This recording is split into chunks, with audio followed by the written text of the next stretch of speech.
सारी दुनिया पर मुसीबत आएगी, हमारे क्या है, हमारा तो हल है, बैल है, घर है, खेत, आपका घर है, हर है, हल है, दुकान है, सब ठीक है, सब बात है। पर आप चारों दिशा में जब आंधियां आती हैं, तूफान आते हैं, बरसात आती हैं, तब कोई भी आदमी सुरक्षित नहीं रह सकता।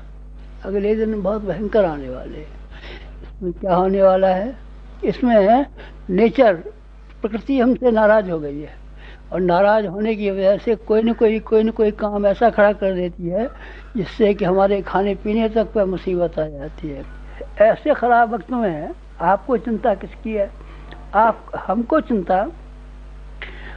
चिंता दो आदमियों की है। एक तो हमारे बच्चे हैं जिनकी संख्या बहुत बड़ी हो गई है, गाती परिवार के हमारे बच्चे, जिनको हम अपने बच्चे कहते हैं, जिनको अपनी माता जी बच्चे कहती हैं, जिनके बारे में बड़ी बड़ी उम्मीदें हैं हमको।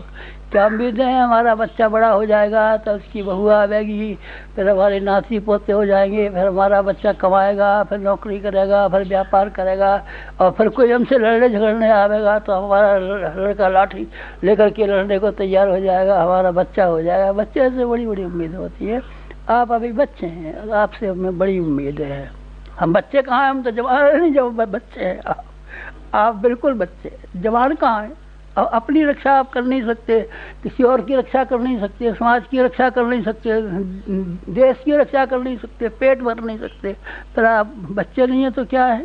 सिद्धांत आपके पास नहीं है, आदर्श आपके पास नहीं है, मनुष्यों के पास जो मानवीय गरिमा होती थी वो आपके पास नहीं है। तो बच्चे नहीं है तो कौन है? हमें अपने बच्चों का ख्याल है, हमारे हमको बाहर का भी ख्याल है और बच्चों का भी ख्याल है। दो हिस्सों में हमने अपनी शक्ति को बांट दिया है। एक शक्ति हमने बांट दी है जो कि सारे संसार के लिए रखी है, और एक शक्ति हमने अपने कुटुंब के लिए रखी। मान लीजिए 100 रुपये महीने हम कमाते हैं, तो 50 रुपया हमने अपने बाल बच्चों का पालन करने के लिए, बाल बच्चों की ब्याह शादी के लिए, बाल बच्चों की हारी बीमारी के लिए, बाल बच्चों की दुख मुसीबत के लिए रखे हैं, और 50 रुपये हमने सारे संसार भर में जो